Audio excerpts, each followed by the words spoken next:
Boa tarde a todos e todas. Sou Sandra Helena Pedroso, contadora, estou vice-presidente do Sindiconte Rio e é um prazer hoje receber aqui o colega Francisco Andrade, que vamos falar sobre cidadania. Esse é um projeto em comemoração aos 105 anos do Sindiconte Rio, que faz agora em setembro, e estamos então fazendo essas oficinas de cidadania para que a gente possa discutir um pouco onde estamos, para onde queremos ir, né? Esse é o projeto o Sindicato e a Sociedade. Francisco, muito obrigada por aceitar esse desafio de discutirmos esses assuntos, cidadania, né? Semana que vem vamos discutir cidadania fiscal. Muito obrigada por aceitar o nosso convite. E aí, vamos nós, vamos nós. O que é cidadania? Sandra, boa tarde. Boa tarde, Bárbara. Parabéns para o Sindiconte, né, pelo aniversário, por essa semana de comemoração. É um assunto assim bem interessante da gente trabalhar nessa questão de cidadania. Boa tarde a todos, né, que já estão presentes, e os que estão chegando. É interessante a gente começar a observar essa questão de cidadania fiscal com a ótica do cidadão e o poder público, né? A gente fazer essa relação, porque o cidadão ele anda meio sem jeito, né? Existe um conflito aí muito grave que está acontecendo. Nós estamos vendo aí exatamente nesse momento de vacinação, né, da sociedade brasileira. É um exemplo muito clássico, que a gente pode até perpassar por ele durante a nossa fala, o poder público, né, muitas vezes contrapondo as necessidades do cidadão. A gente vê aí filas, aglomeração. Esses dias mesmo nós vimos um determinado município impondo normas, né? E a gente pode também falar sobre isso. Questão também de colocar os pontos, né, os postos de vacinação em determinados locais, como estação de trem, estação de metrô, né, onde passa muita gente e isso causa uma grande aglomeração. O cidadão, na verdade, ele começa a ter mais receios ainda do poder público num momento como esse, num momento de discussão, quando se discute a necessidade do servidor público, da importância do servidor público, e a gente vê em alguns municípios os governantes abrindo mão, né, do concurso público, do servidor público, e, em contrapartida, colocando pessoas que não têm nenhuma simpatia com o serviço público, não tem, muito pelo contrário, são pessoas que apenas estão ali para ter um cargo. E aí o cidadão, mais uma vez, o cidadão ele entra é, com muito cuidado, né? Com muita, às vezes até contrapondo essas atitudes, e aí a gente precisa se posicionar.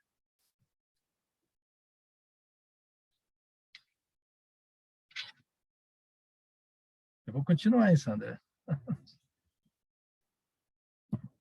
Então, em primeiro lugar, a gente tem que observar que alguns conceitos interessantes, como valores de cidadania, né?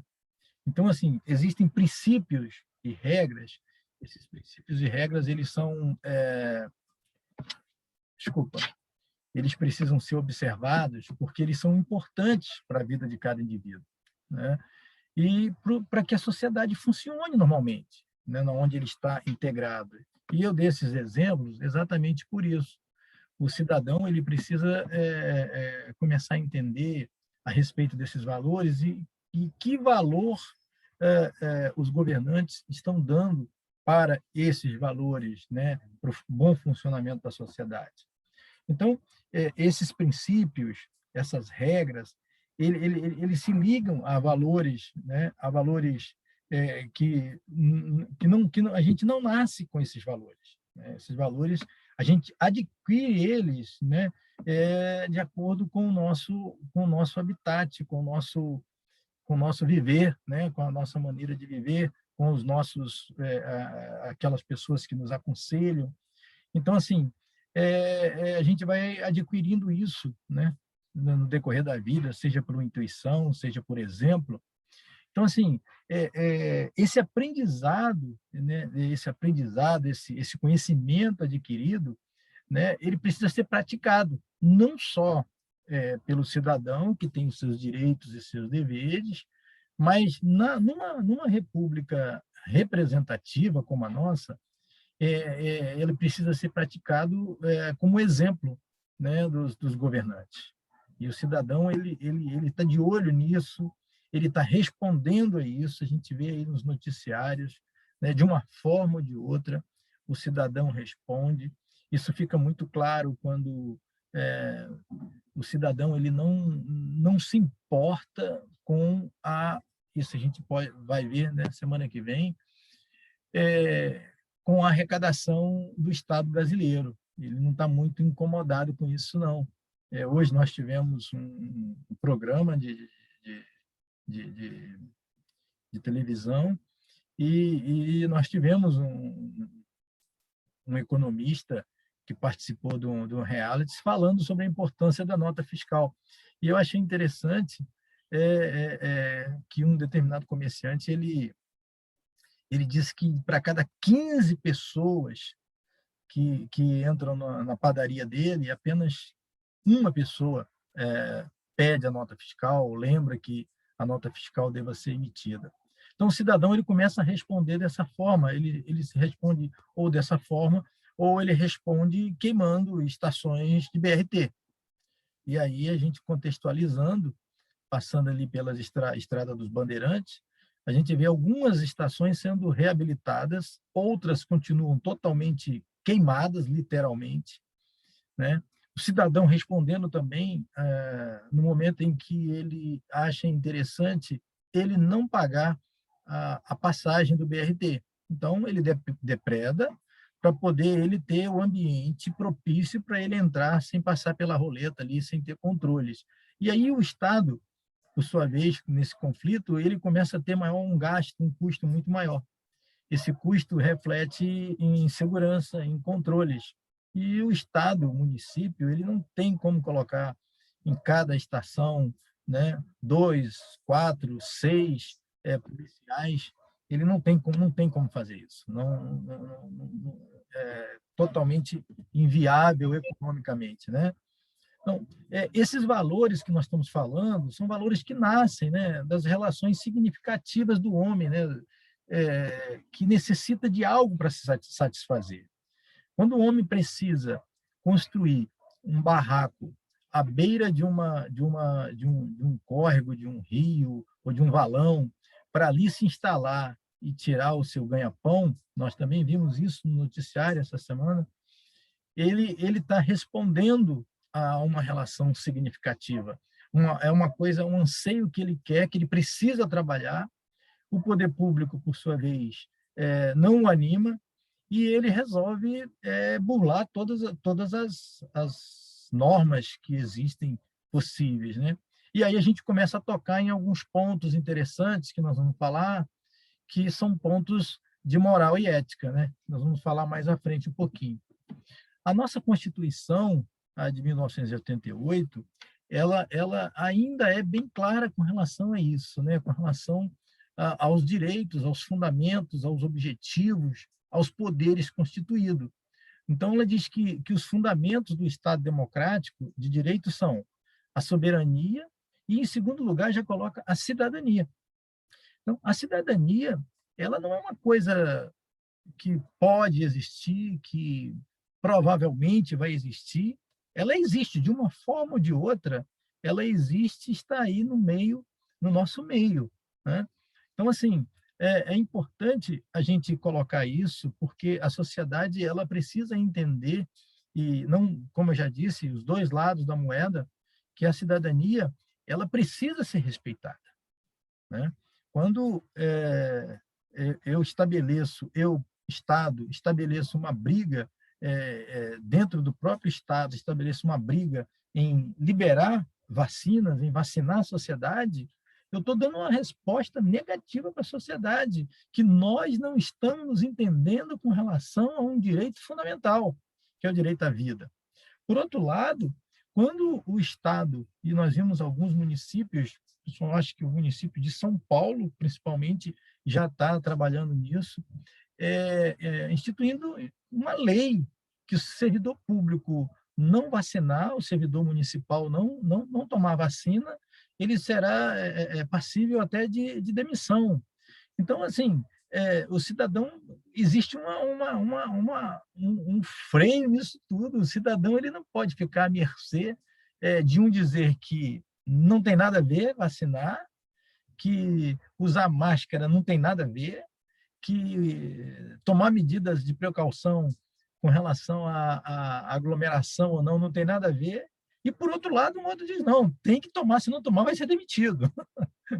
É uma guerra que fica assim, o cidadão fica, para onde que eu vou, né? E aí a gente vê nosso país, infelizmente, dividido, não só por questões política, ideológica, mas por questões assim de pura cidadania mesmo, né? Da pessoa falar, vou tomar vacina porque eu preciso me proteger, mas muito mais eu preciso proteger a sociedade, eu preciso proteger a economia, porque se a sociedade tiver toda vacinada, a probabilidade, né, as pesquisas já indicaram, que a probabilidade da doença pegar forte na pessoa ela é muito pequena, e eu preciso proteger o meu próximo. Isso até é um princípio bíblico, né? Então, assim, a divindade humana, ela passa por isso, né? O ser humano não pensar só em si, ele tem um comprometimento de pensar no seu próximo, naquele que está não só do seu lado, do seu familiar, mas aquele que ele vai cumprimentar no supermercado, aquele que ele vai ter que cumprimentar no consultório médico. Essas coisas, elas passam pela nossa Constituição, é claro, é o que está escrito, é o que é moral, né? A outra coisa são os valores sociais do trabalho e da vida e da livre iniciativa. Então, assim, desde que estejam dentro das normas, né, pré-estabelecidas. Então, assim, quando eu falo dessa questão da vacina, das pessoas se protegerem o maior número possível, a gente está vendo aí, né, o número caindo, assim, graças a Deus, caindo assim muito, muito. Nós estamos abaixo de 1.000, né? O nosso indicador já está abaixo de 1 de proliferação da doença, né? Ou seja, para cada 100, nós já está abaixo de 1 para cada 100 pessoas contaminadas, cada um contamina 100, já está contaminando menos que isso. Então, assim, todas essas coisas estão preconizadas na nossa Constituição, como também o pluralismo político, que é outra discussão que está sendo travada agora no Congresso Nacional, né? Essa questão aí de mistura de partidos, de voto majoritário, voto... Então, assim, isso já está tudo assim bem claro com relação a todos esses fundamentos, né? Então, são coisas que são, como dizia um ex-ministro, né? São imexíveis. E, assim, os objetivos dessa república é construir uma sociedade livre, justa e solidária. Então, se nós pensamos em sair dessa crise que nós estamos hoje, não só nós, mas vários países, a Austrália agora, ontem, hoje, decretou lá lockdown por uma semana, porque com medo né, desse novo vírus, dessa nova variante. Então, assim, para a sociedade estar livre, a sociedade precisa ter o direito de ir e vir, né? E para ter o direito de vir, ela tem que respeitar o direito do semelhante, do próximo, com relação à proliferação dessa doença. Então, assim, garantir o desenvolvimento nacional significa a nossa economia voltar a funcionar como era antes, né? Mas as pessoas precisam ter garantias, ter essa questão da cidadania, a dignidade da pessoa humana, a pessoa precisa ter determinadas garantias. Eu estava esses dias pensando, analisando o preço, né? A discussão e o preço da passagem do trem urbano. Né? Um trem urbano ele sai de Japeri, vai até a Central do Brasil, percorre aí algumas estações, muitas estações, e sai de Santa Cruz e vai até também a Central do Brasil.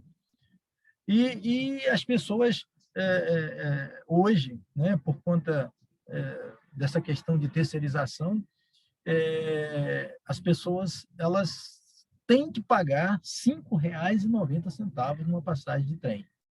Então, tanto tem que pagar aquele que sai de Japeri e que vai até a Central do Brasil, que é uma distância razoável, né? Os 5,90 realmente seria justo, mas, em contrapartida, uma pessoa que sai de São Cristóvão para ir para a Central do Brasil percorre uma distância muito pequena e paga os mesmos 5,90. Ou seja, é um preço, ao meu ver, um preço muito absurdo nos dias de hoje, mesmo com essa inflação galopante que nós estamos vendo aí, cesta básica em média 36%, o combustível mais de 50% de reajuste nesses primeiros 7 meses. É, é, é isso que a gente tem que começar a raciocinar como cidadão, né? O que nós estamos fazendo com relação aos nossos governantes e por que as coisas continuam indo para esse lado que até parece que não tem jeito. Claro que tem jeito, né? Então, assim, erradicar a pobreza e a marginalização é um grande desafio. Algumas pessoas podem olhar para o Rio de Janeiro e achar que isso também não é possível, né? Por conta da questão, principalmente da questão geográfica do Rio de Janeiro, mas a gente tem uma questão populacional e uma questão de desgoverno. O desgoverno, aliado a essas outras questões, favorece por demais colocar o Rio de Janeiro na situação que está. Então, quando a gente fala da questão de governo, o governo tem que se antecipar, sim, à invasão de estações, à invasão, a fogo nas estações do BRT. O governo tem que se antecipar. Ele precisa ter mecanismos não para bater nas pessoas, para marginalizar as pessoas, mas para dizer, o governo, o Estado, melhor dizendo, o Estado está aqui, né? Quando nós entramos em determinados lugares, né, as pessoas sabem que ali o Estado está. A gente pode dar um exemplo muito simples, muito assim rotineiro, que é um exemplo de uma escola pública municipal.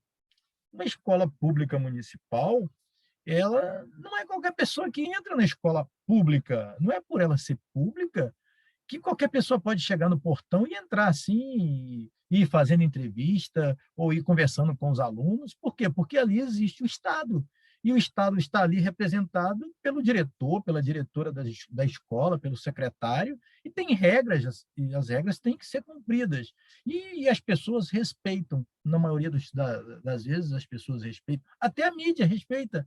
A gente vê a mídia falando, o diretor não deixou entrar, o diretor não quis deixar, não quis falar. Por quê? Porque sabe que ali o Estado está e ele tem regras, e as regras são claras. São regras postas claras. Se é ético ou não, aí é outra coisa que a gente pode discutir, deve se discutir. Então, essas desigualdades regionais e sociais, né, a Constituição nossa também prevê isso, sobre a questão da cidadania.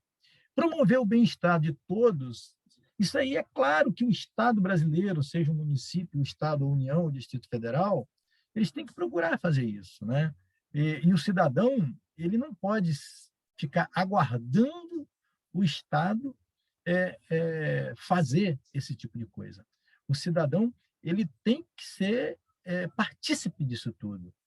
Quando eu citei o exemplo do programa que fez uma reportagem sobre a importância da nota fiscal hoje, pela manhã, é nesse sentido. O cidadão ele tem que compreender, né, o papel dele nesse contexto, né? Porque quando ele entende que o custo de um médico, que o custo de uma enfermeira, que o custo de um auxiliar de enfermagem, de um profissional da segurança, de um maqueiro, de um motorista de uma van, de uma ambulância, isso vem de algum lugar, ele tem que começar a questionar, né? Por que isso está funcionando? Isso está funcionando por causa dele, só tem por conta do cidadão, né? Seja ele presidente da República, prefeito, governador, ou um cidadão, como a gente costuma dizer, cidadão comum, né? Que não exerce nenhum cargo público de eleição, oriundo de eleição. Então, assim, esses poderes constituídos, né, eles têm que estar em harmonia. E, assim, a gente não tem visto isso no Brasil ultimamente, a gente não tem visto isso, e a minha introdução foi com relação a isso. A gente vê as pessoas, assim, como que desacreditadas no poder público, porque os três poderes não se encontram. Os três poderes parece que estão cada um procurando o seu lugar em determinado momento, no espaço, e o cidadão fica como que refém dessa disputa eleitoral, ou disputa entre os poderes, melhor dizendo, né? Porque nós estamos vendo aí, ultimamente, uma disputa muito grande, né? E um querendo fazer de uma forma, outro querendo fazer de outra, e as pessoas divididas, né? E muitas vezes isso chega dentro da casa da pessoa, dentro da família. Um é de um lado, o outro é do outro, então se falar de um lado já acha que o outro é do outro lado. Se falar do outro lado já acha que o outro é do outro lado e começa a briga. E isso, os poderes constituídos, eles não podem fomentar esse tipo de coisa, muito pelo contrário, né? Tem que ser levada a cabo a Constituição brasileira, né? Aquilo que está preconizado na Constituição, todos os fundamentos, todos os objetivos, e os poderes garantirem os direitos sociais individuais, né? A sociedade não pode ficar refém dessa guerra que existe aí, que nós estamos vendo todos os dias. Ainda com relação a valores e cidadania, então, assim, esses são os fundamentos, né? E são os princípios. Então, assim, longe de ser expressão de realidade vigente do que hoje acontece no nosso país, de grandes objetivos a alcançar. Ou seja, nós temos grandes objetivos a alcançar e não podemos esmurecer por conta disso que nós estamos comentando. Então, é extensa a distância, essa distância entre as formulações legais e aquilo que realmente acontece, né? A aplicação das formulações legais. Quando diz que a Constituição diz que, com relação à pobreza e à criminalização, seria muito interessante a gente procurar buscar isso incessantemente, né? Então, existe uma distância muito grande entre os enunciados legais e a efetiva consciência prática dos direitos por parte dos cidadãos. E aí a guerra começa a acontecer. Essa guerra que a gente já enumerou alguns pontos aí que as coisas não estão indo bem exatamente por conta disso, porque aquilo que está sendo, que foi preconizado na Constituição de 88 e aquilo que está acontecendo atualmente, parece que existe uma coisa que não está associada, está desassociada, e aí esses fundamentos começam a ruir. Então, assim, ainda com relação aos fundamentos na questão da democracia, a Constituição, né, ela reconhece, né, o sujeito de direito. Então, assim, quando a gente para pensar num país que nós temos um pacto federativo de 26 estados, um Distrito Federal, né, a União, 5.570 municípios, e a gente começa a querer entender por que a gasolina no Rio de Janeiro é a gasolina mais cara do Brasil, aí a gente já dá uma palhinha para a palestra da semana que vem, que é cidadania fiscal. Então, assim, a gente tem que começar a parar para discutir isso. A gente tem que começar a parar para discutir isso. Não basta dizer que o problema está no ICMS. O problema está no ICMS e o problema também está em outros pontos interessantes que têm que ser definidos a partir de uma discussão ampla com relação à Constituição. Então, nós sabemos que um percentual grande da gasolina que nós consumimos no Brasil, um percentual muito grande é álcool anidro. Bom, se o álcool compõe a gasolina, o álcool não pode custar na bomba de gasolina acima de... Mas custa. Mas não poderia custar, melhor dizendo, na bomba de gasolina acima de 70% do valor da gasolina. Então, por que custa o álcool que nós produzimos? Não. Veja bem, o álcool, ele é produzido, a cana-de-açúcar é produzida no Brasil, nós poderíamos ter carro, em 1986 nós tivemos o pró-álcool, aí por questões políticas, questões econômicas, desativaram o pró-álcool, várias usinas estão fechadas no Brasil. Então, nós precisamos de ter uma política voltada para brasileiros, porque a nossa política, atualmente, ela está voltada para a exportação, porque o dólar está alto, quanto mais nós exportamos, mais nós ganhamos, a nossa balança comercial fica no verde, né? O pessoal que exporta, os grandes exportadores, ganham muito dinheiro, porque eles preferem exportar e deixar apenas aquilo que sobra para a gente aqui, e o que sobra a gente paga caro, porque o dólar está caro, porque eles precisam que o dólar esteja caro para poder exportar e terem grandes lucros. Então, veja bem, o problema de um preço de gasolina, ele não alto no Rio de Janeiro especificamente, e longe de mim estar aqui defendendo o ICMS, porque eu cobrei ICMS durante 36 anos da minha vida, e sempre achei o ICMS o imposto, já falei isso aqui outras vezes, um dos impostos mais injustos que existe no Brasil, hoje, é o ICMS. Por quê? Primeiro, nós temos um ICMS com várias alíquotas no Brasil, né? Alíquotas super diferenciadas. Os contadores, principalmente os contadores que nos ouvem, os contadoras sabem disso.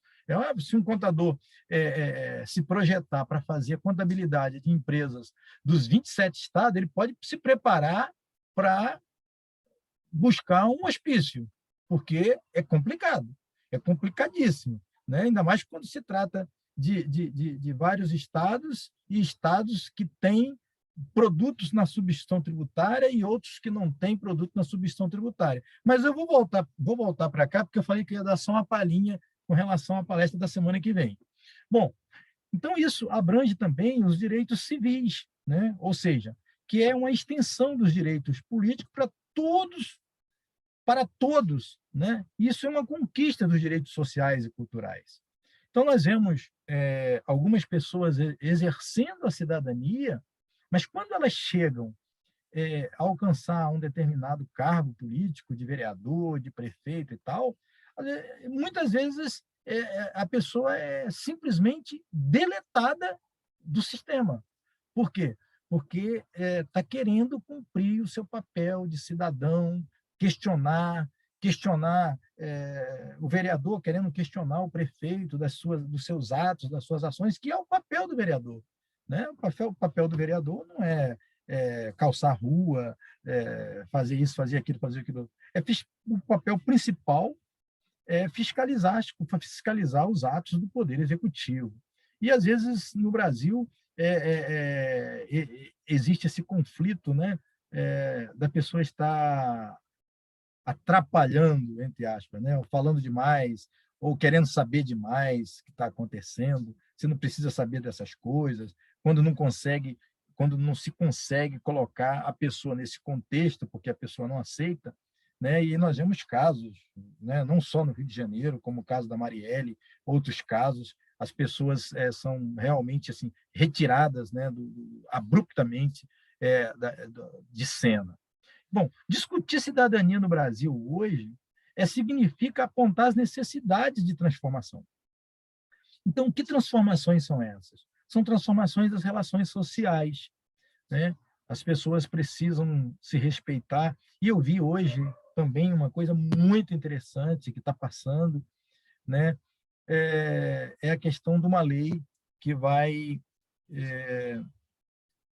obrigar, né, nós, cidadãos que moramos em condomínios, principalmente os condomínios que têm câmeras, etc., essa lei obrigar as pessoas a se manifestar com relação a coisas que veem.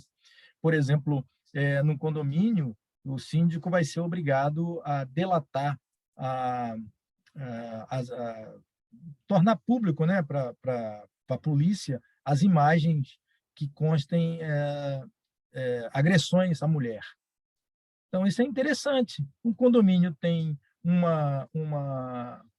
um sistema de câmera e tem um porteiro, o porteiro está lá vendo tudo, basta ele comunicar para o síndico, olha, tem um garoto querendo subir no elevador, tem uma senhora que não está deixando ele subir, e agora, finalmente, de tanto ele insistir, a senhora foi lá e apertou o botão da cobertura e o garoto está sozinho no elevador. Isso tem que ser falado imediatamente. Feito isso, teria impedido a morte daquele garoto lá em Recife.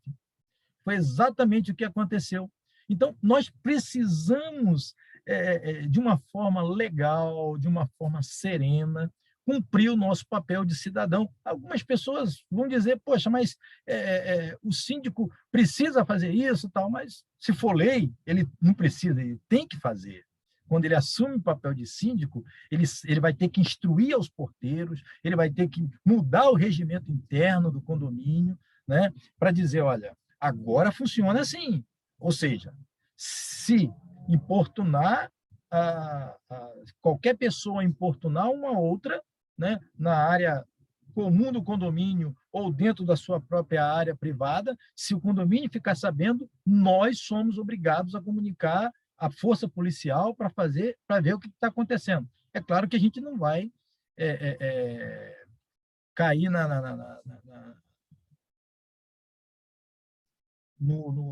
na simplicidade ou simploridade de querer fazer justiça, de querer lá ver o que está acontecendo. Chama a autoridade policial que vai ver o que está acontecendo. Se a autoridade não vier, depois a autoridade vai ser responsabilizada por não ter vindo. Mas eu acho isso importante, essa questão dessa necessidade de transformação que está acontecendo, e essa notícia de hoje foi muito legal, né? Não só nessa questão social, mas na questão econômica, como eu citei o exemplo do ICMS, né? Nós temos alguns tributos que eles têm alíquotas nacionais, não importa se você está no Acre, ou no Rio Grande do Sul, ou no Amapá, você sabe que a alíquota é aquela, né?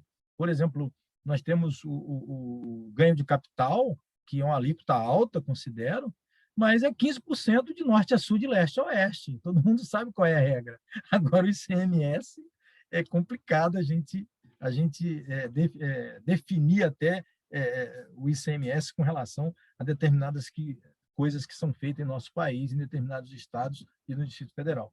Bom, então, afinal de contas, o que é a cidadania? A cidadania ela é um conjunto de direitos e deveres, né, exercidos por um indivíduo que vive numa sociedade, né? Então, ele se refere a seu poder e grau de intervenção no usufruto dos seus espaços e na sua posição em poder de intervir e transformá-lo. Então, assim, isso é importante a gente ter essa noção do que é a cidadania de verdade, porque nós podemos sim transformar a sociedade. E nós vemos algumas pessoas com alguns projetos que têm transformado um espaço pequeno e muitos têm até mesmo transformado espaços grandes, né? Nós vemos agora nas Olimpíadas algumas pessoas se despontando e a gente pode invocar isso para essas pessoas. Essas pessoas passam a ter um grau de intervenção na sociedade muito grande. A voz dessas pessoas é muito importante. Por exemplo, aquele menino que ganhou a primeira medalha de ouro no surf, né, lá do Rio Grande do Norte, que começou a fazer surf com uma prancha, com uma tampa de isopor, né? É interessante essas pessoas começarem, e certamente vão, como a Rebeca, que leva meu sobrenome, ou eu levo dela, né? Que agora ela ficou muito importante. É, é, Essas pessoas começarem a, né, abrir seus institutos, as suas coisas para poder começar a trabalhar. E a gente vê aqui em Niterói, aqui pertinho da gente, precisa atravessar a ponte, a gente vê aquele trabalho maravilhoso que a família Grael faz ali, né, nas praias de Niterói, com aquelas crianças. Agora, uma coisa é a gente ser um cidadão que procure transformar. A outra coisa é a gente sair do nada e fazer coisas grandes. E a outra coisa é a pessoa estar no poder e Isso. poder mudar isso tudo, se antecipar na qualidade de representante do Estado, que é o governo, seja ele municipal, estadual, federal, e não fazer, cruzar os braços e querer que os outros façam. Então, isso a gente tem que começar a medir, né?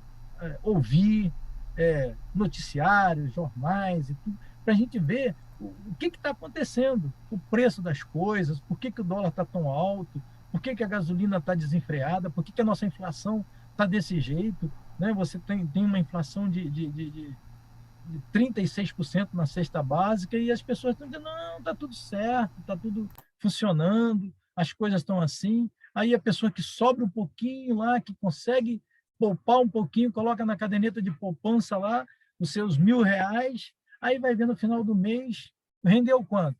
0,3, 0,4. Gente, nós temos que começar a acordar para essas coisas e ver que existe uma coisa aí que não está rolando legal, tá? Não tá muito radical com relação ao que está acontecendo, né? Então, assim, a gente tem que começar pensar nisso. Já a questão do conceito de cidadão é uma pessoa que se considera uma fase madura, que nós vamos ver mais à frente um pouquinho, que tem uma tela que eu não abro mão dela, né?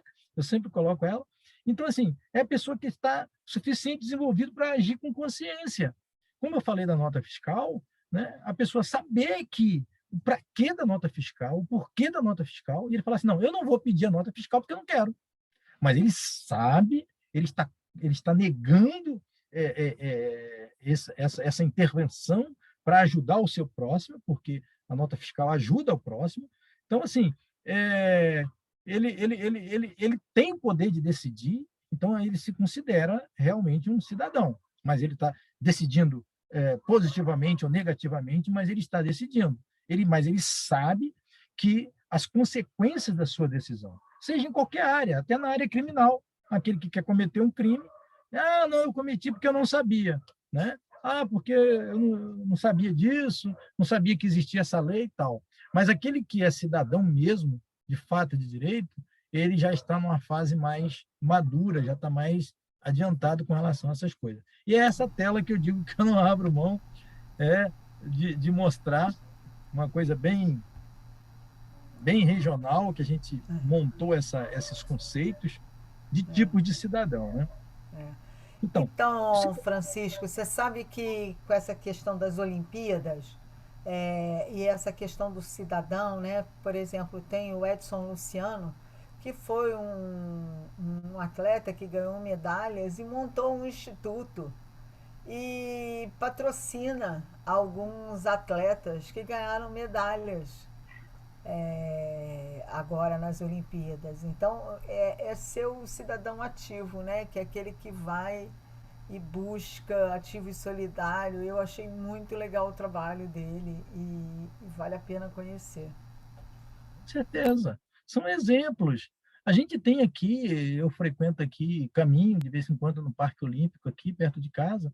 Então, assim, a gente vê ali aquele espaço e que ele pode ser usado, gente. O poder público tem como usar ali, tem como fomentar aquilo ali, tornar aquilo ali uma coisa ativa, uma coisa que as pessoas vão para praticar esporte, sabe? Nós temos como investir nisso, e o esporte.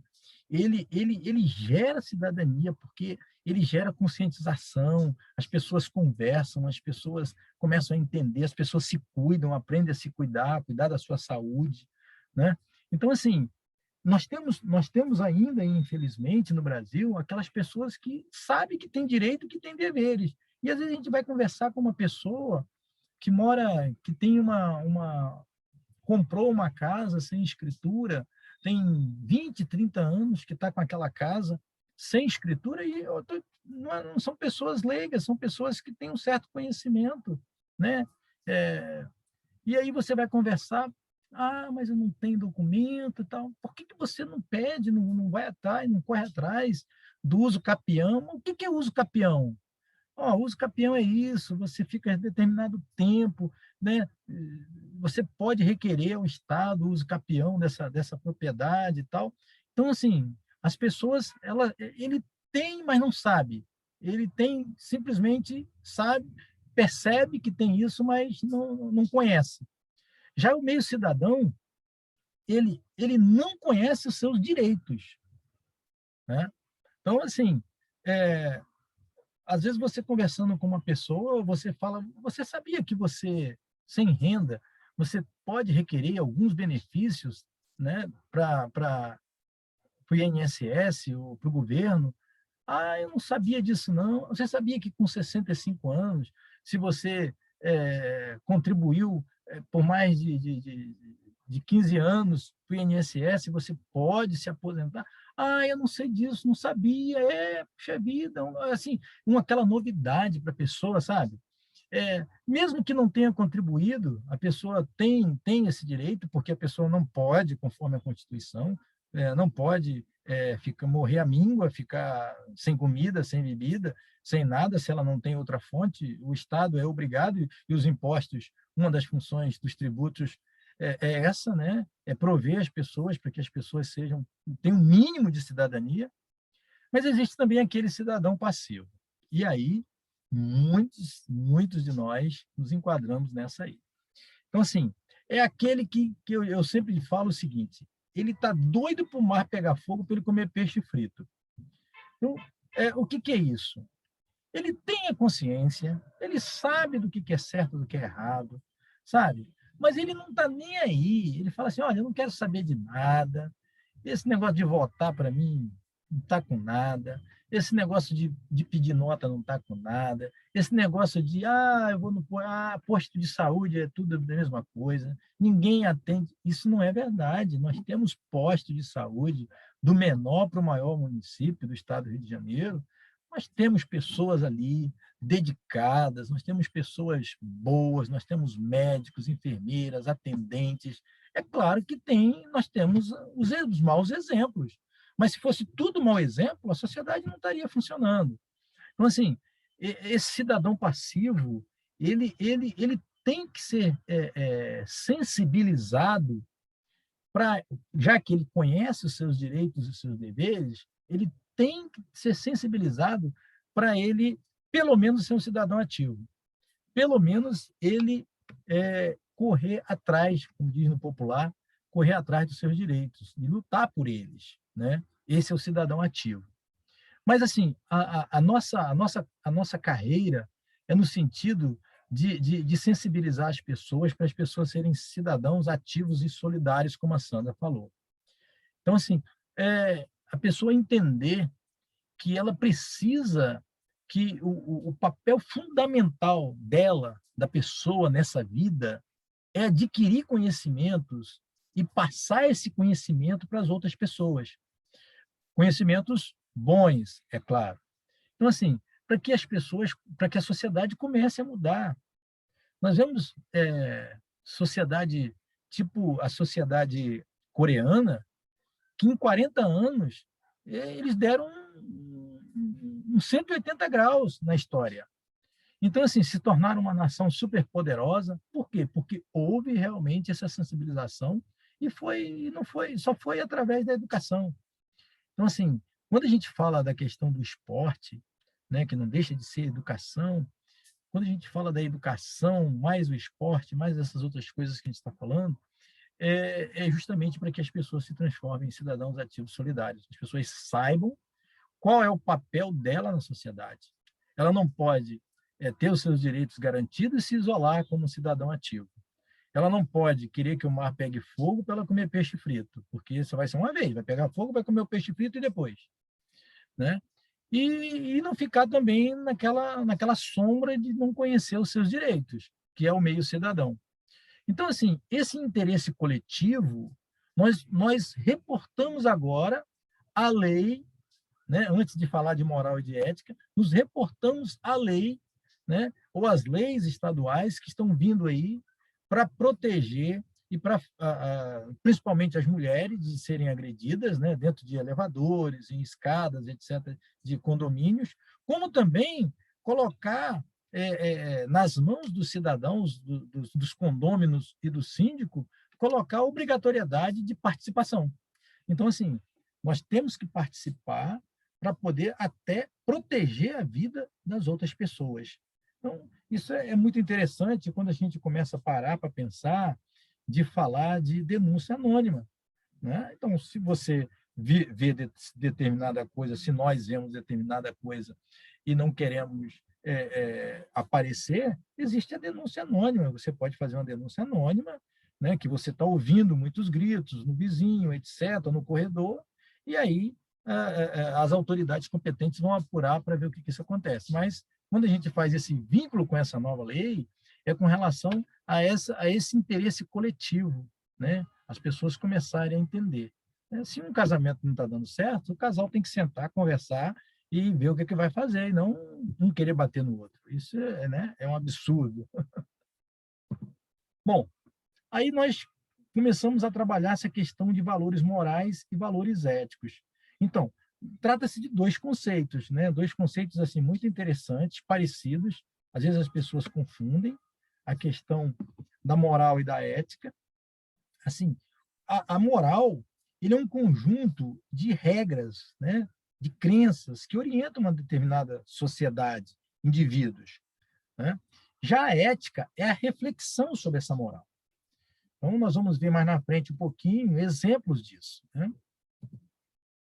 Bom, a moral é no campo que domina os valores, nos quais, por sua vez, variam de sociedade para sociedade, né? De cultura para cultura. Então, assim, no Rio de Janeiro, eu tenho que pagar 4% de IPVA, de veículo, de carro de passeio. No Espírito Santo, eu tenho que pagar 2%. Em Pernambuco, eu tenho que pagar 3%.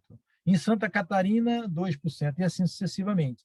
Então, assim, falando de moral, se estabeleceu essas alíquotas para cada estado, e cada morador, cada cidadão que ali mora, vai contribuir com aquele percentual daquele estado. Então, só para dar um exemplo, né, de um dos grandes problemas que nós temos no nosso país, Brasil, que é uma república federativa. Nós não somos nem Estados Unidos, já fomos Estados Unidos do Brasil, mas hoje nós somos república federativa. Devia ser uma coisa bem harmônica. E, na verdade, acontece tudo isso. Ou seja, dentro de um próprio país, como que há uma variação de moral com relação... Aí a gente começa a questionar.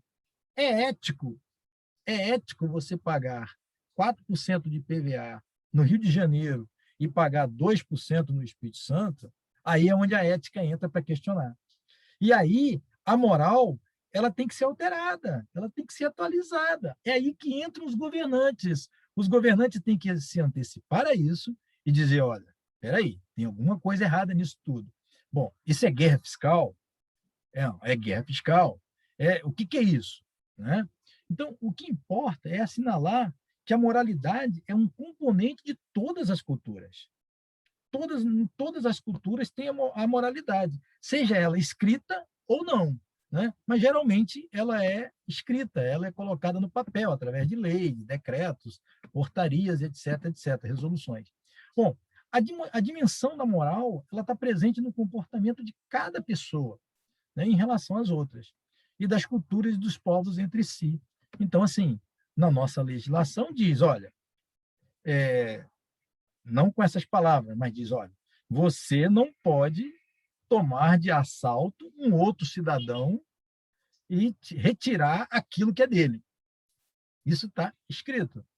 Aí vem um interventor e diz o seguinte, olha, eu quero intervir da seguinte forma, o cidadão não tem o que comer, não tem o que beber, não tem onde morar, ele está tomando um celular de uma pessoa para vender e comprar comida. Não é para comprar drogas, não, para comprar comida.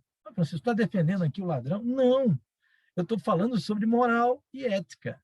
É moral ele tomar o celular de assalto? Não, não é moral. Agora a pergunta que a ética faz, que o interventor da ética faz, né?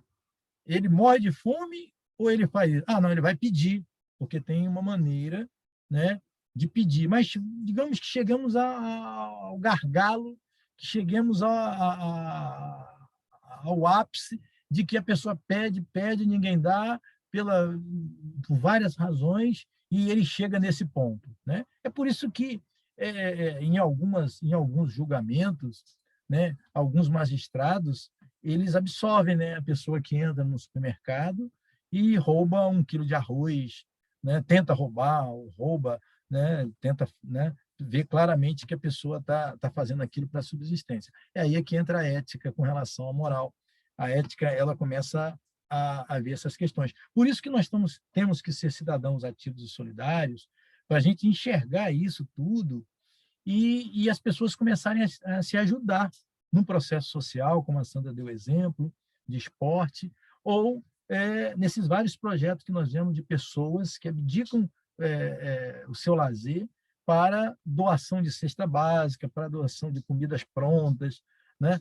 Então, assim, porque aí a gente começa a amenizar essa situação que está aí. E a situação hoje, com a pandemia, ela ficou muito mais grave. Nós temos em torno de 19 milhões de pessoas desempregadas, né? Mas, graças a Deus, a coisa está melhorando agora, diminuindo esse número de casos, de mortes, etc., etc., a coisa tem melhorado. Bom, ainda falando sobre ética, ela como eu já disse, né, ela é uma reflexão crítica, né, sobre determinados atos normativos. Então, fazer uma reflexão ética, perguntar sobre a consistência e a coerência dos valores, é o que norteiam as ações. É onde nós buscamos os questionamentos, os princípios que orientam essas ações. Então, assim, como é o exemplo que eu dei sobre essa questão da comida, né? Então, a ética ela serve para verificar a coerência entre as práticas e os princípios. Então, assim, quando a gente começa a tratar da questão da Constituição, e principalmente com relação a tributos, que nós vamos ver semana que vem, as pessoas ficam assim numa expectativa de perguntar, né? Por que determinados produtos mais essenciais não têm uma tributação menor do que os outros? Bom, já existe isso, né? Nós temos a cesta básica, feijão, arroz, carne, produtos macarrão essenciais, eles têm uma tributação de imposto bem menor do que os outros. Mas, mesmo assim, eles têm subido muito, porque esses produtos são, como os economistas dizem, né? São commodities, por exemplo, o arroz, o feijão, né? Então, o trigo, nem todo o trigo que a gente consome no Brasil é produzido no Brasil. Então, assim, tem base em dólar, milho, etc., café. Então, essas coisas que têm os seus preços baseados em dólar, elas precisam de uma redução maior, ainda mais do que já tem. Então, poucas pessoas sabem, né, que a maior parte dos produtos hortifrutigranjeiros, a alíquota é zero de ICMS para o consumidor final. Poucas pessoas sabem disso. E isso é importante para o exercício da cidadania, para aquela questão lá das garantias, aquelas garantias mínimas que a Constituição prevê, né? Na questão da fome, da pobreza, né? Então, isso é muito importante, a pessoa ter o que comer e ter onde morar. Então, assim, essa questão da ética, ela é um questionamento, tem que ser um questionamento constante para que haja uma reformulação. A gente está aí próximos, né? Nós estamos já tivemos a reforma administrativa, tivemos a reforma previdenciária, uns contra, outros a favor. Agora, a reforma tributária, ela é extremamente necessária, né? A gente tem contribuído, tem participado, tem falado que a reforma tributária ela deveria ter vindo antes, né? Para poder você incentivar o cidadão a ser cumpridor da sua obrigação. O que nós temos feito é o cidadão cada vez mais revoltado com o poder de tributar do Estado, e com o Estado querendo diminuir cada vez mais as despesas, né? Vide SEDAI, que nós estamos vendo aí nos noticiários. Vamos ver o que vai dar isso, tomara que dê certo. A gente não fica torcendo para dar errado, né? Mas, porque se tornando uma empresa aí, privada, talvez, né, esse problema, principalmente esse problema, talvez não, esse problema de cargos comissionados, ele se extingue, né? Com relação à iniciativa privada, porque toma determinados cuidados. A gente está aqui, vide a Vale, né, a companhia Vale, todo o prejuízo ecológico que ela causou, mas ela tem procurado corrigir esses problemas com bilhões e bilhões, né, de reais, reflorestando, etc, etc, etc. Mas pouco se mostra sobre isso e não é o caso, né?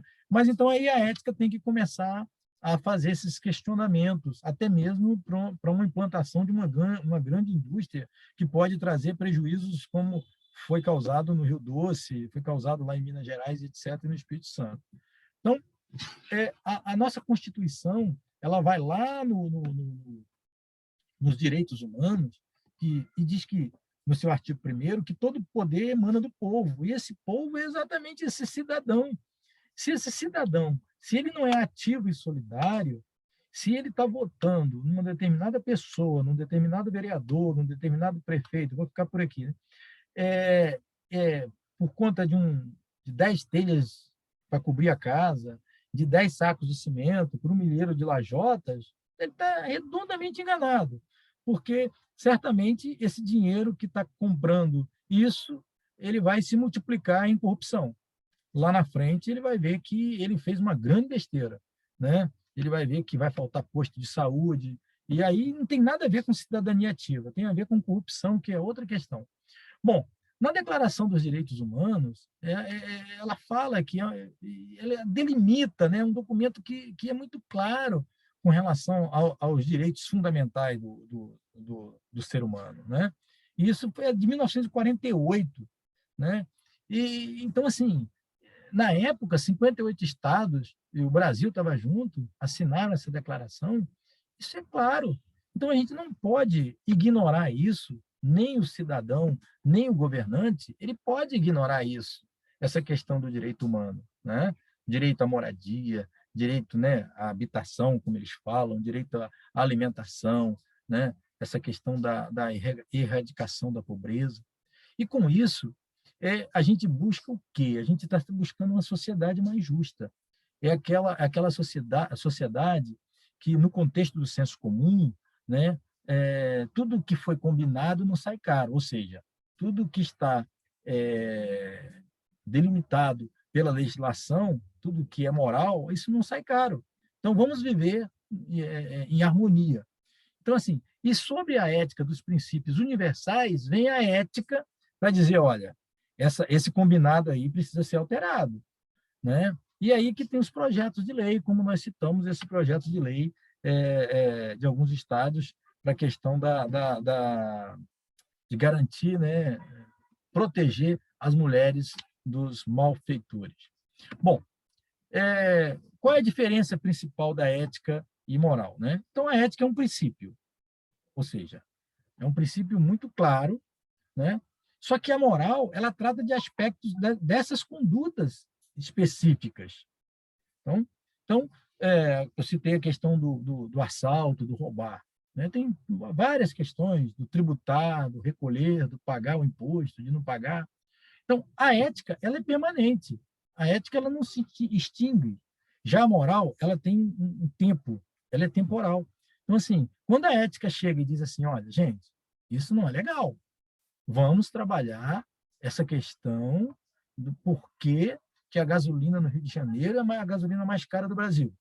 Vamos trabalhar, vamos discutir por que que o Brasil produz álcool anidro e por que a gente não produz mais, porque se a gente baixar o preço do álcool e misturar na gasolina, a gente vai fazer um contraponto no preço, porque nós estamos falando de preço interno e não em preço. Ah, não, mas aí o álcool que a gente produz, a maior parte do álcool a gente exporta, a maior parte da gasolina a gente exporta, aí não vai dar certo nunca. Não vai dar certo nunca. Mas se a gente pensar dentro daquelas questões dos direitos fundamentais, do que está preconizado internacionalmente, nacionalmente na nossa Constituição, nós vamos ver que dá sim para fazer essas alterações com relação ao IPVA, com relação a todos os tributos. Então, quando eu citei o exemplo do ganho de capital, quando a Receita Federal estabelece que uma pessoa que fizer uma transação de um imóvel até 440 mil está isento de fazer essa declaração, ou seja, de pagar esses 15% sobre o valor do ganho de capital, isso já é uma conquista da sociedade. Só que a sociedade ela não pode ficar parada esperando que o poder público altere a tabela de 440 para 500 ou para 550. E é o caso da tabela do imposto de renda. Quando a gente fala da questão da ética, é para a gente discutir isso, dizer, olha, por que, que a tabela do imposto de renda ela está sem ser corrigida há X anos? Por que, que há X anos só se desconta por dependente o valor X? Por que, que no imposto de renda a gente tem lá os descontos com gastos com escolas e a Receita Federal do Brasil diz, olha, você só pode gastar X com um aluno, 3 mil e poucos reais. Aí você gasta 20 mil reais, mas você só pode abater da tua base de cálculo 3 mil e poucos reais. Então, isso que a ética tem que confrontar a moral, porque não está legal. A sociedade não está concordando com isso. E isso gera o quê? Gera as invasões, gera os assaltos. Não estou aqui justificando os assaltos, mas gera toda essa inconformidade, gera todo esse conflito de queimar estações, gera tudo isso, aumento de preços exorbitantes na passagem, porque quando eu não ganho de uma forma, quando se queima muitas estações, quando se preda muito o transporte público, quando muitas pessoas entram de graça, pulam lá, a gente chama a linha do trem, né, o muro da linha do trem, e a gente vê toda hora isso acontecendo, só vai passar perto de uma estação de trem, essas passagens desses usuários, quem acaba pagando é aquela pessoa que não faz isso, é aquele cidadão que age como cidadão ativo e solidário. Então, assim, existe explicação para essa questão de ética e moral, para que a gente comece a sensibilizar as pessoas, porque é uma sociedade toda. Senão a gente vai continuar sendo esse Brasil que nós somos aí, um Brasil que vai para onde ninguém sabe para onde vai de ladeira abaixo, e as pessoas começam a fazer discussões. Então, a ética, ela é universal, a moral ela é cultural, é uma proibição moral, né? Alguma coisa que está ali escrito ou não, como eu já disse. A ética, ela é filosofia da moral, né? A gente começa a falar sobre esse assunto e fica filosofando, né? Nós temos que questionar isso, questionar aquilo. Então, já a moral é a conduta em si, propriamente dita, né? Então, assim, as diferenças elas começam a aparecer quando a gente começa a questionar aquilo que está posto. Então, poxa, mas isso está funcionando dessa forma? Por que, que não tem abordagem de pessoas de rua? Por que está no papel e a coisa não acontece? Né? Então, será que o papel está errado, está de forma errada? Está querendo obrigar as pessoas a fazerem algumas coisas que não querem fazer? Não é melhor a gente ir por outro lado? Então, a gente começa a questionar. Então, a moral geralmente é uma regra, né? E a ética questiona essa regra, ou seja, por que, que isso está posto dessa forma? Então, nós temos assim um exemplos bem interessantes que na lei judaica, né, se proíbe comer carne de porco. Né? Nós sabemos que tem até determinadas religiões que as pessoas não comem carne de porco, outras não comem peixe de escama, e etc, etc. Então, assim, isso está na lei. né? Vem lá do Antigo Testamento, é bíblico e tal. Mas certos indianos não comem a carne de vaca, ou seja, a vaca anda lá na Índia, tem livre trânsito, né? Por que que tem livre trânsito? Porque é considerado um animal sagrado.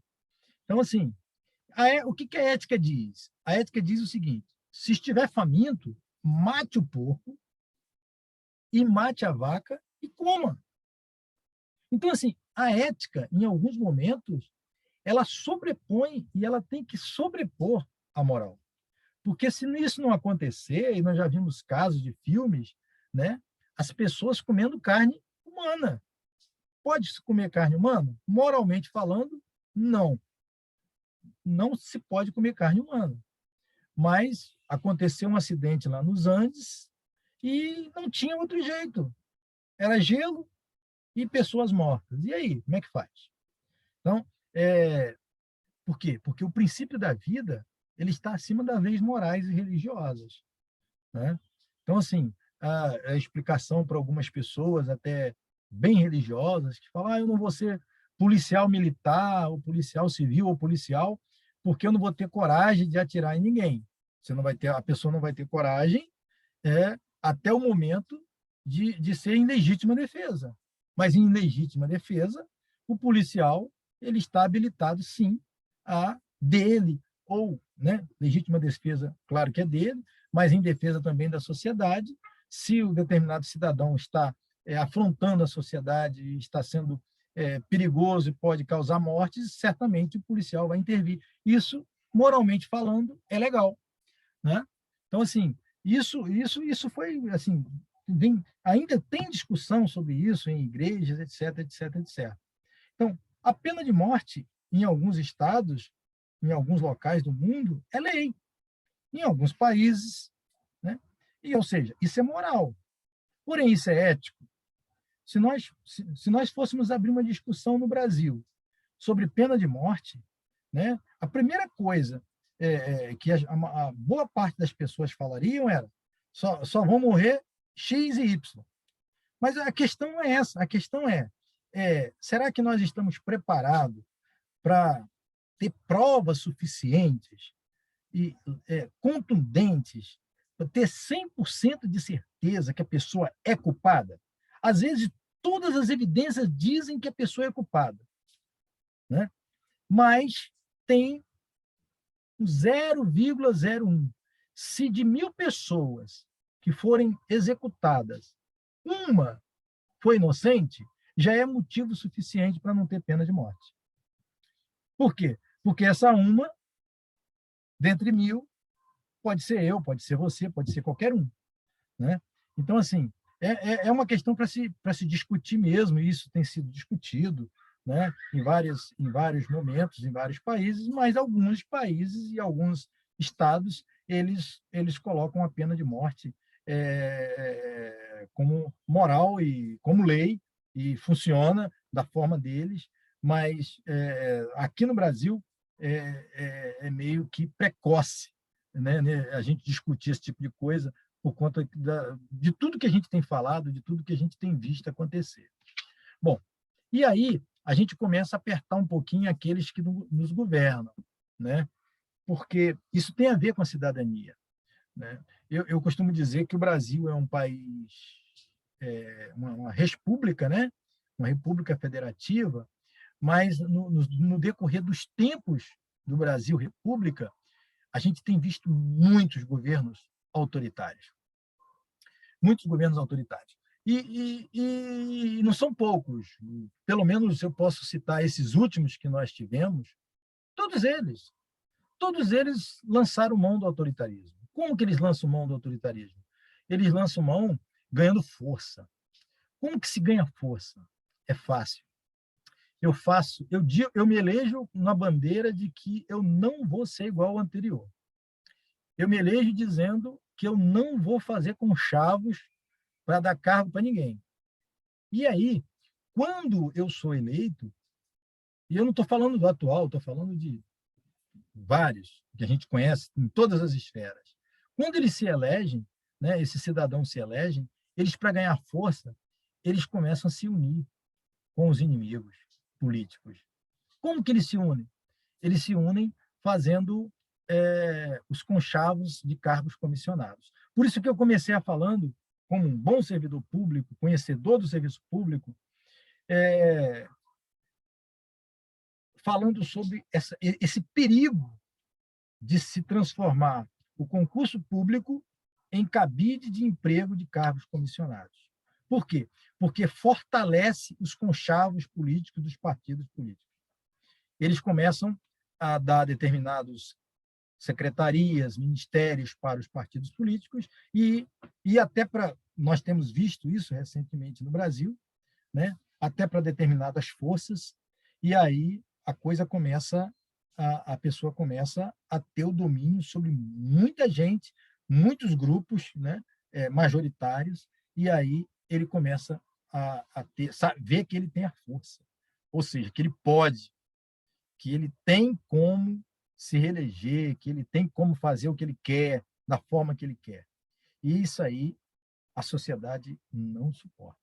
Principalmente uma sociedade que vive oprimida, né, com relação ao trabalho, com relação à comida, com relação à fome. Ou seja, o autoritário, ele quer mostrar poder, ele quer mostrar força. E quanto mais pessoas ele trouxer para o seu lado para mostrar essa força, ele vai mostrar.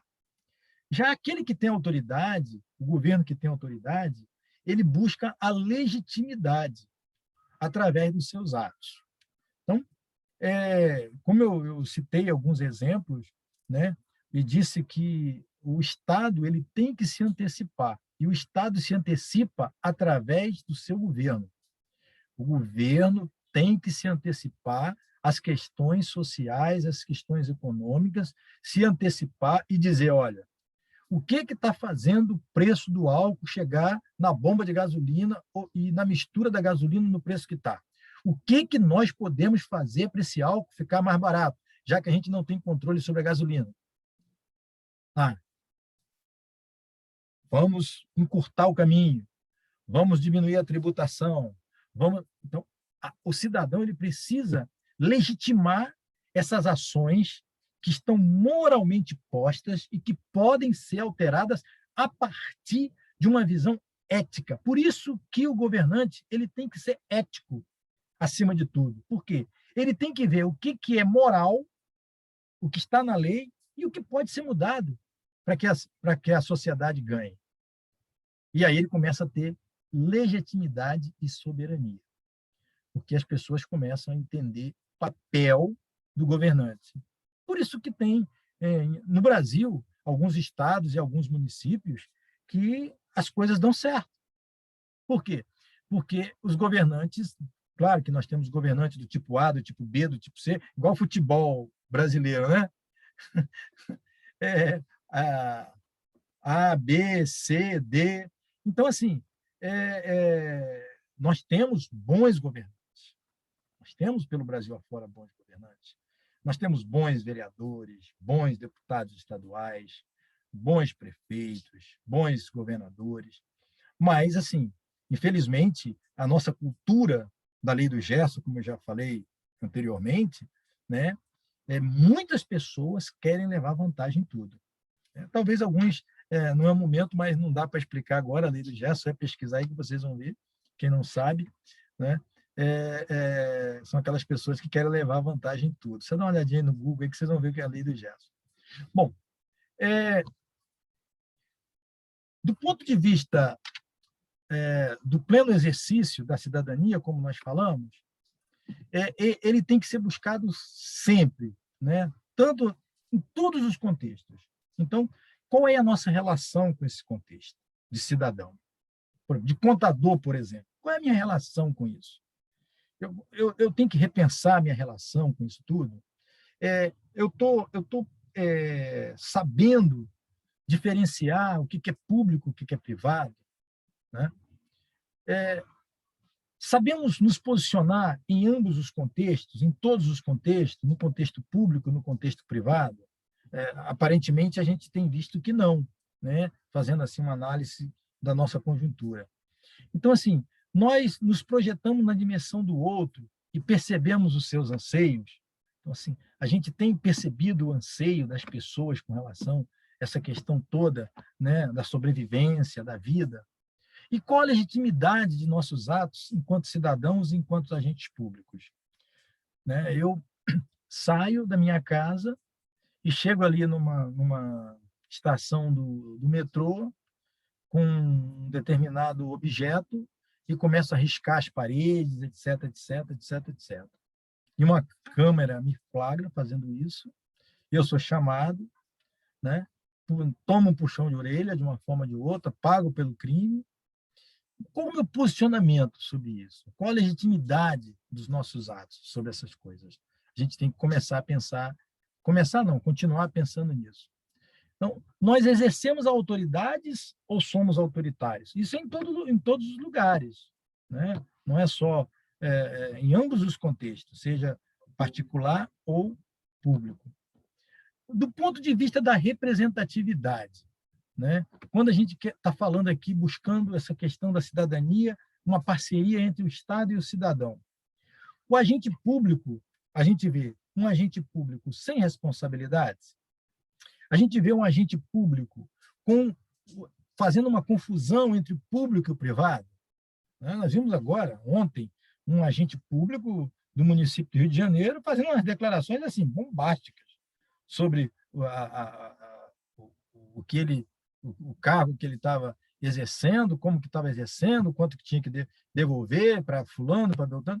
Então, assim, e uma preocupação com o enriquecimento ilícito, em primeiro lugar. Então, é esse o ponto de vista que a sociedade tem visto? Se faz uma pesquisa e vê que é isso, os governantes têm que mudar as suas posições. Por quê? Porque se o governante não mudar a posição, esse conflito tende a ser mais tensionado. Então, o cidadão passa a ter um descrédito cada vez maior na máquina pública, ele fica esperando cair do céu o seu sustento, ou seja, o paternalismo, e nós, cidadãos, nós não podemos ficar numa atitude esperando de paternalismo. Nós sabemos, por exemplo, tem gente que fala o seguinte, que no Rio de Janeiro, algumas pessoas falam assim, né? É uma meia-verdade, né? A meia-verdade é a mentira inteira. Então, assim, só passa fome no Rio de Janeiro quem quer. Não, mas proíbe vender as coisas na praia, proíbe vender na rua, proíbe vender, a pessoa não tem como, né, se virar. Mas a pessoa não pode também ficar esperando que o Estado esteja ali sempre provendo as suas necessidades. Ele tem que buscar, se ele tem saúde, ele tem que buscar um trabalho digno, né? E tenha essa disponibilidade para contribuir. Porque quando eu falo do álcool anido, por exemplo, gente, quanto mais eu aumento o consumo das coisas, dos bens, duráveis ou não, seja ele mercadoria ou serviço, quanto mais eu aumento o consumo, mais eu aumento a arrecadação do Estado, mais eu aumento o emprego. É uma coisa virtuosa. Né? Então, só interessa quem o Brasil ficar parado. Então, vamos vacinar. Essa é o que a gente tem. Né? Vamos colocar, como diz um determinado prefeito aí, sem cor partidária, o lugar de vacina no braço. Né? Algumas pessoas não vão tomar porque tem medo, porque não acreditam, mas são algumas. Você vê que nós já estamos chegando a 52%, 53% de pessoas vacinadas na primeira dose. Então, a pessoa começa a ter uma incompreensão do que é o certo e o que é errado. O cidadão, ele pensa, algumas pessoas pensam sim, que queimar uma estação do BRT está certo, para o governante enxergar. Aí o governante, não está errado.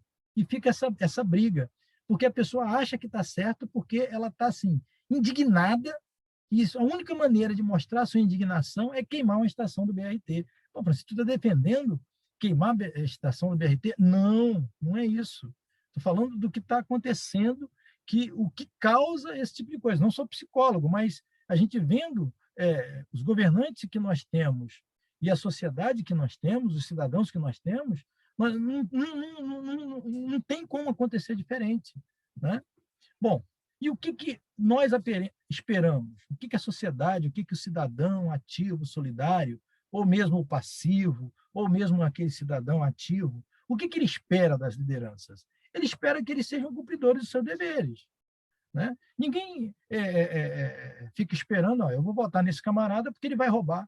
Tem algumas exceções, tem pessoas que já votam sabendo que fulano de tal vai roubar e que ele quer fazer parte do roubo. Mas aí ele, né, foge da regra. Que eles sejam exemplos de cidadania, que eles possam ampliar a consciência política. Então, assim, nós já passamos da hora, já passamos muito da hora. Nós vemos, vocês mesmos, contadores, que estão nos assistindo, né, a importância que se dá no Brasil para a educação fiscal, ou cidadania fiscal, e a importância que dá para a educação financeira. Então, isso fica claro. Fica claro que nós vamos ensinar as pessoas a cuidarem do seu, das suas finanças. Agora, as pessoas cuidarem do todo, não vamos ensinar, não, que se esse povo aprender a cuidar do todo, esse povo vai nos dar trabalho. Então, assim, essa questão de transparência é uma questão muito, muito interessante que a gente pode levar para a questão dessa discussão que foi para a Câmara e que foi negada, a questão do voto eletrônico e do voto em papel, contextualizando. Gente, só é fazer um programa apartado do programa do TSE, o próprio TSE fazer um programa paralelo que faça os controles e que mostre para a sociedade. Porque admitir que um único programa controle tudo, que só um programa controle tudo, né, é meio complicado também. Então, a questão não está no voto impresso e no voto eletrônico. A questão está, quem é que controla o voto eletrônico? Como que se controla o voto eletrônico? Né? Nós temos o município, que tem a sua prestação de contas para o Tribunal de Contas. Então, o Tribunal de Contas controla o município, e não o município controlar o próprio município. O questionamento é esse. Tirando os problemas ideológicos, os problemas políticos, né, a discussão teria que ser em torno disso. Ou seja, qual é o programa que controla o programa das eleições? É o próprio programa. Então, vamos discutir. Está na lei, é moral? Vamos discutir isso eticamente? Essa é a discussão. A discussão passa por aí. Então, assim, essas são práticas participativas, né? A descentralização das ações é outra coisa. Nós estamos falando de transporte, Japeri Central. Então, o problema é a gente aumentar o número de trens de Japeri para a Central do Brasil. O problema é nós termos, a solução, desculpa, é nós termos sugestões de levar, de retornar com os escritórios, com as indústrias, com os grandes centros, levar para determinados locais. Então, se nós temos um grande centro onde as pessoas podem resolver tudo, ou quase tudo, em Nova Iguaçu, e os chamados poupa-tempos, eles são exemplo disso. Se nós temos um poupa-tempo em Nova Iguaçu, um poupa-tempo em Caxias, um poupa-tempo talvez em Nilópolis, um poupa-tempo lá na região dos lagos, um poupa-tempo, sabe? As pessoas, vai diminuir o deslocamento para aqueles lugares. Aí a tensão começa a diminuir. A sociedade vai falar, estão pensando na gente. E aí fica mais fácil de a pessoa se deslocar com um meio de transporte mais barato, e ao invés de investir bilhões e bilhões em meio de transporte que transportam pessoas do trabalho para casa, de casa para o trabalho, somando tudo, dá 60, 70 quilômetros. Isso dá em torno de 3, 4 horas, dependendo do tipo de transporte que a pessoa usa. Então, são essas descentralizações de ações que elas precisam começar a ser estudadas e questionadas para não centralizar tudo num determinado lugar e as pessoas terem que se deslocar tudo para ali. Isso gera confusão, isso gera problema, isso gera transporte público superlotado. Então, quanto mais você traz, né? A gente vê isso, esse exemplo, eu gosto muito de dar esse exemplo dos shoppings, né? Shoppings comerciais vieram desmistificar isso tudo.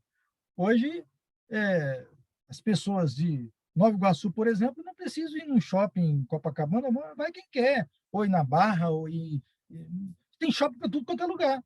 Então, olha que coisa bacana. Então, só é seguir esse bom exemplo, né? E os DETRANs dos estados, principalmente os dirigentes dos Detrans e daqui do Rio de Janeiro também estão enxergando isso, eles estão colocando postos de Detran nos shoppings. Gente, que beleza! Geralmente a pessoa, né, que tem carro vai no shopping, quem tem carro, né? Quem não tem também vai. Mas quem tem carro para resolver os seus problemas dos seus veículos vai no shopping. Então, por que não coloca o Detran no shopping? Ganha todo mundo, ganha até o camarada que está lá para cobrar estacionamento. E a pessoa ganha com comodidade. Vai no shopping, resolve seu problema, seu emplacamento, sua CNH, etc, etc.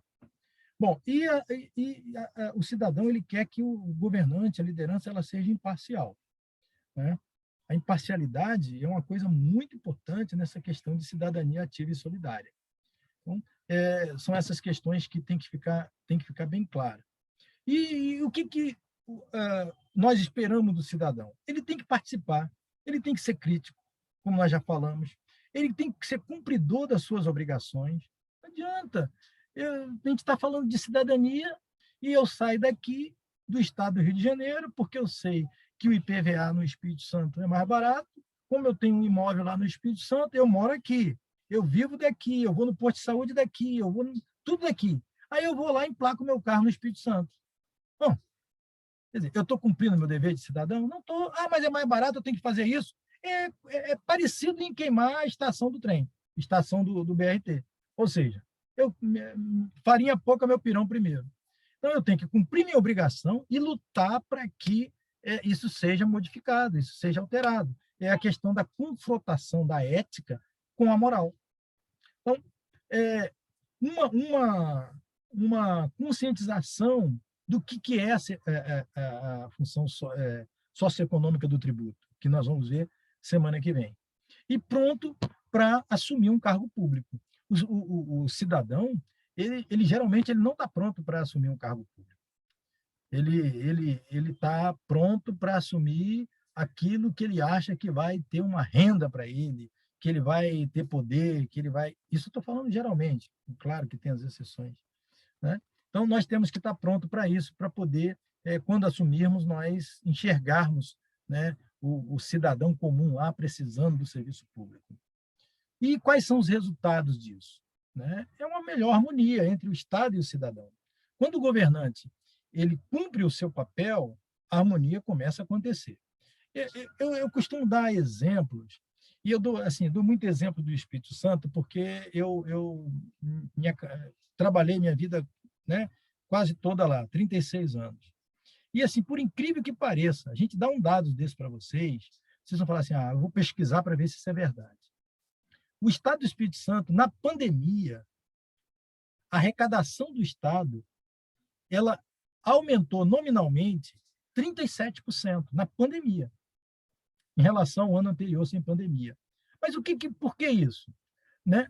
Porque a gente vê claramente que houve uma mudança num determinado tempo, o cidadão está respondendo, porque o IPVA era 4%, nós conseguimos baixar para 4%, e os contadores lá, como eu já falei em outras ocasiões, todos os meses se reúnem com o poder público da Fazenda Estadual, discutem as questões tributárias, discutem antes de ter alteração na legislação, ou seja, é o confronto da ética com a moral. Poxa, mas isso é moral, mas não é ético. Poxa, mas que você está cobrando muito, está muito pesado, e aí você começa a atrair grandes empresas, começa a atrair aqueles contribuintes maiores que vão ali, tem mais seriedade, tem menos corrupção, etc, etc. Não que não tenha, mas claro que, né, que é bem menor. E aí, quando eu falo de muro baixo, eu coloquei aí em amarelo, é realmente a gente diminuir a altura dos muros das nossas casas.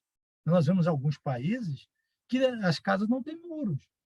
Simplesmente não tem, porque ninguém invade a propriedade do outro.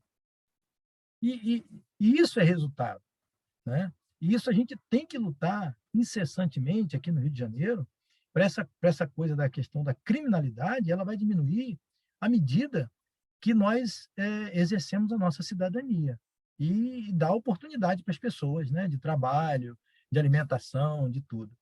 Bom, entra aí a questão da justiça fiscal e a justiça social, né?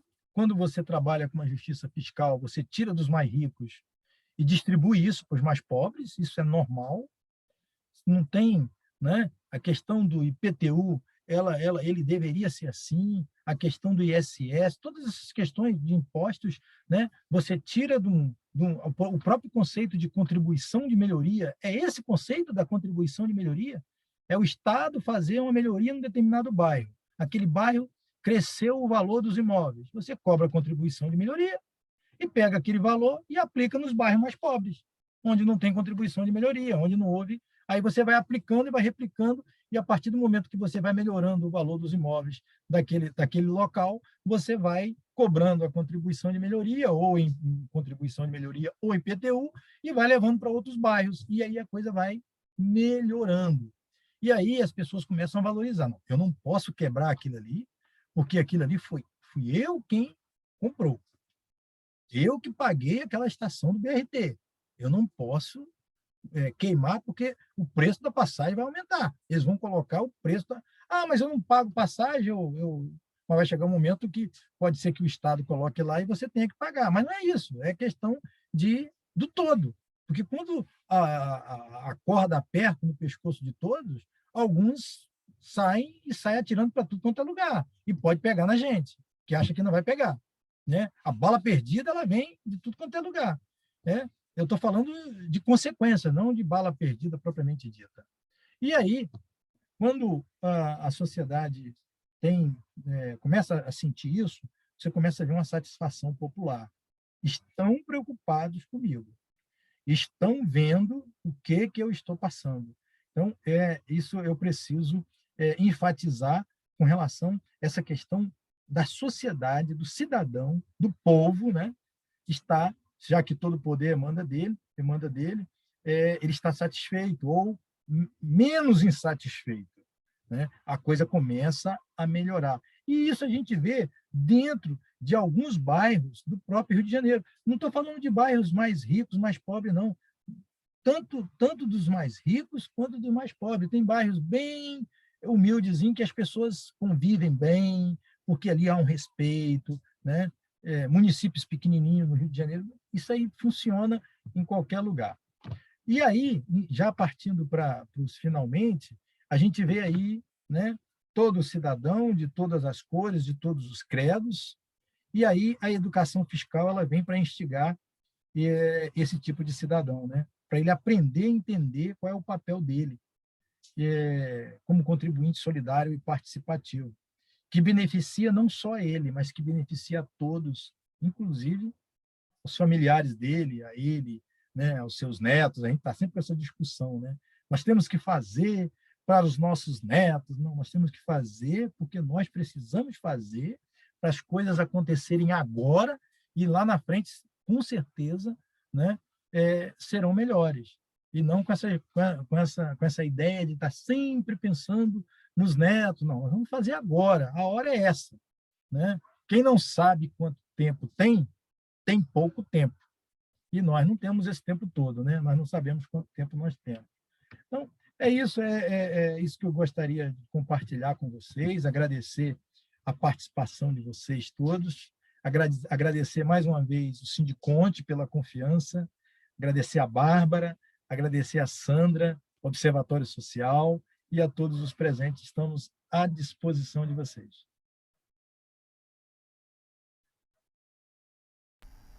Bom, Francisco, é sempre uma boa conversa e a gente falar de cidadania, né, de entender o que é, como funciona, é muito bom. E, e como a gente esse material fica gravado e a gente põe no nosso canal no YouTube, a gente tem que fomentar cada vez mais e fazer isso girar, porque as pessoas têm que entender o que funciona. E eu acho que a gente está num caminho andando, né? E eu acho que a gente vai conseguir mudar. Eu tenho esperança de um mundo melhor. E a gente não pode, a gente tem que contribuir, porque o negócio é contribuir, porque se a gente não contribuir, não adianta. Não sei se o pessoal tem alguma pergunta, alguma questão. Tá todo mundo meio tímido. Bom, então eu vou encerrar, Francisco, pedindo até desculpa a todo mundo, porque eu dou aula agora às 7 horas. E estou assim, estamos todas, as coisas estão indo, o dia passa muito rápido, né? É Mas verdade. foi muito bom, eu acho que assim, ai, acho que a gente tem que refletir muito, principalmente a questão da ética, sabe? O que, que a gente está falando, né? Como é que a gente está agindo aí afora. Queria agradecer a todos e todas que estiveram aqui e que vão nos assistir. Francisco, muito obrigada. E até terça-feira que vem, às 17 horas, para a gente falar sobre cidadania fiscal, tá bom? Obrigada a todos e todas. Fiquem com Deus. Obrigada.